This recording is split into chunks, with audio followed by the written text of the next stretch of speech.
ভারতের হামলার পর লাইন অফ কন্ট্রোলের দুই পাশে প্রতি মুহূর্তে বাড়ছে উত্তেজনা। জবাবে রাফাল সহ ভূপাতিত করা হয়েছে নয়াদিল্লির 5টি যুদ্ধ বিমান। কাঁপিয়ে দেয়া হয়েছে ভারতের ফ্রন্ট লাইন। যদিও 26 পাকিস্তানির রক্তের প্রতিশোধ নেওয়া হয়নি এখনো। তাই হামলার জবাব দিতে পাকিস্তান সেনাবাহিনীকে পূর্ণ স্বাধীনতা দিয়েছে শেহবাজ শরীফ প্রশাসন। বুধবার জাতীয় নিরাপত্তা কমিটি এনএসসির বৈঠকের পর দেয়া হয় এই অনুমোদন। বিষয়টি নিশ্চিত করে প্রতিবেদন প্রকাশ করেছে এক্সপ্রেস ট্রিবিউন। প্রতিবেদনে উল্লেখ করা হয়, গুরুত্বপূর্ণ এই বৈঠকে সভাপতিত্ব করবেন পাক প্রধানমন্ত্রী শেহবাজ শরীফ। এ সময় ভারতে পাল্টা হামলা চালানোর ক্ষেত্রে স্থান, সময় ও ধরন ঠিক করতে সামরিক বাহিনীকে নির্দেশ দেন তিনি। এনএসসির বিবৃতিতে মঙ্গলবার রাতের হামলাকে কাপুরুষোচিত আখ্যায়িত করা হয়। জাতিসংঘ সনদের 51 নং আর্টিকেল অনুযায়ী হামলার জবাব দেওয়ার অধিকার রাখে পাকিস্তান।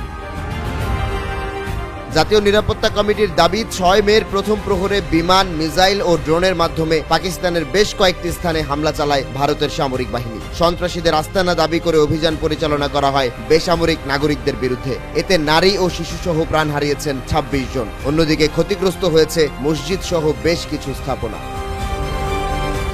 হামলায় পরিকল্পিতভাবে নীলাম ঝিলাম জলবিদ্যুৎ প্রকল্পকে লক্ষ্যবস্তু করা হয়, যা আন্তর্জাতিক কনভেনশনের পরিপন্থী। এছাড়াও ভারতীয় আগ্রাসনে হুমকির মুখে বাণিজ্যিক বিমানের যাত্রী চলাচল, ইন্টারন্যাশনাল সিভিল এভিয়েশন ল ও আন্তর্জাতিক মানবিক শিষ্টাচার লঙ্ঘন করায় বিজেপি সরকারের সমালোচনা করা হয়। পাশাপাশি প্রত্যাখ্যান করা হয় সন্ত্রাসীদের আশ্রয় প্রদানের অভিযোগ। 22 এপ্রিল ভারত নিয়ন্ত্রিত কাশ্মীরের পেহেলগামে 26 পর্যটক নিহতের ঘটনায় তদন্তে সহযোগিতার জন্য কয়েকবার প্রস্তাব দেয় শেহবাজ শরীফ সরকার। যদিও প্রতিবারই তা প্রত্যাখ্যান করেছে মোদী সরকার। পাকিস্তানের জাতীয় নিরাপত্তা কমিটির দাবি, রাজনৈতিক স্বার্থ সিদ্ধির জন্য সমস্যা নিরসনের বদলে উত্তেজনা উস্কে দিচ্ছে নয়াদিল্লি। এনএসসির বৈঠকের পরেই সংবাদ সম্মেলন আয়োজন করে পাকিস্তান আইএসপিআর। এ সময় সামরিক বাহিনীর মুখপাত্র লেফটেন্যান্ট জেনারেল আহমেদ শরীফ চৌধুরী জানান, উপমহাদেশে মরদেহে স্তূপ তৈরি করতে চাইছে ভারত, তাই হামলা চালানো হয়েছে পানি বিদ্যুৎ প্রকল্পে।